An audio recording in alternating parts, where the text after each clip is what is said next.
Grab 4 लगा हुआ है। ग्रैप 3 के दौरान जो कंस्ट्रक्शन का काम बंद था उससे दिल्ली के कंस्ट्रक्शन वर्कर, निर्माण मजदूर प्रभावित हुए थे। खासतौर पे जो लोग दिहाड़ी के हिसाब से काम करते हैं, जिनको रोज का काम का पैसा मिलता है, उनकी आमदनी बंद हुई थी।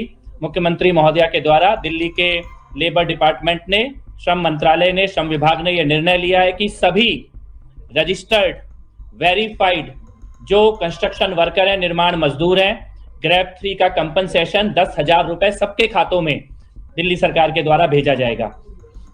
ये ग्रैप 4 के लिए भी, जब ग्रैप 4 समाप्त होगा, ग्रैप 4 के दिनों को भी हम काउंट करेंगे और ग्रैप 4 का भी कंपनसेशन हम सभी रजिस्टर्ड वेरीफाइड कंस्ट्रक्शन वर्कर्स के खातों में भेजेंगे।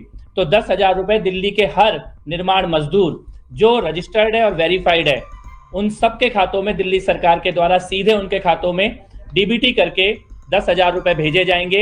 ये निर्णय लिया गया है। और इसमें एक चीज और है कि ये रजिस्ट्रेशन की प्रोसेस कंटिन्यू जारी है।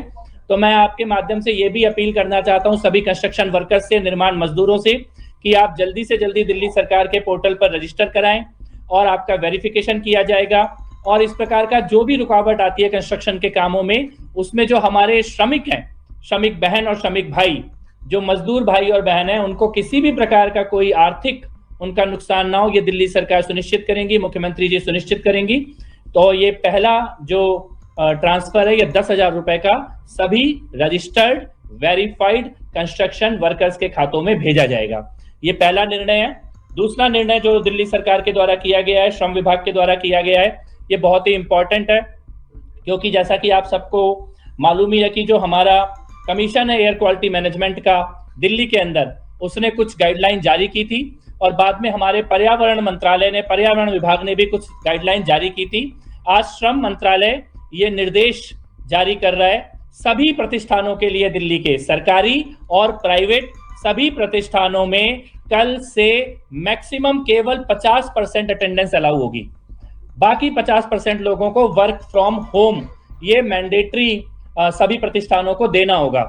ये हम लोग कल से लागू करने जा रहे हैं। दिल्ली के जो भी सरकारी हो या प्राइवेट हो, बिजनेस हैं, ऑफिसेस हैं, सभी को मैक्सिमम केवल 50% आपकी फिजिकल अटेंडेंस ये आप रखें और बाकी 50% लोगों को आप वर्क फ्रॉम होम ये कल से तुरंत लागू करें। इसके लिए हम लोग आज श्रम विभाग के द्वारा एडवाइजरी जारी की जा रही है और डायरेक्शंस जारी की जा रही हैं। इसमें हम लोग कुछ सेक्टर को एक्सेप्शन कर रहे हैं, कुछ सेक्टर को छूट दे रहे हैं, जिसमें पब्लिक और प्राइवेट हेल्थ केयर के जो सेक्टर है, हॉस्पिटल के ऊपर ये लागू नहीं होगा, फायर सर्विसेज के ऊपर ये लागू नहीं होगा, प्रिजन्स जो जेल प्रशासन है उसके ऊपर ये लागू नहीं होगा, सार्वजनिक परिवहन पब्लिक ट्रांसपोर्ट के ऊपर ये लागू नहीं होगा, इलेक्ट्रिसिटी और वाटर और सैनिटेशन इसके ऊपर ये लागू नहीं होगा, इससे रिलेटेड म्यूनिसिपल सर्विसेज के ऊपर लागू नहीं होगा, डिजास्टर मैनेजमेंट के ऊपर और फॉरेस्ट एनवायरनमेंट डिपार्टमेंट, जो भी ऐसे विभाग हैं जो कि एयर पॉल्यूशन से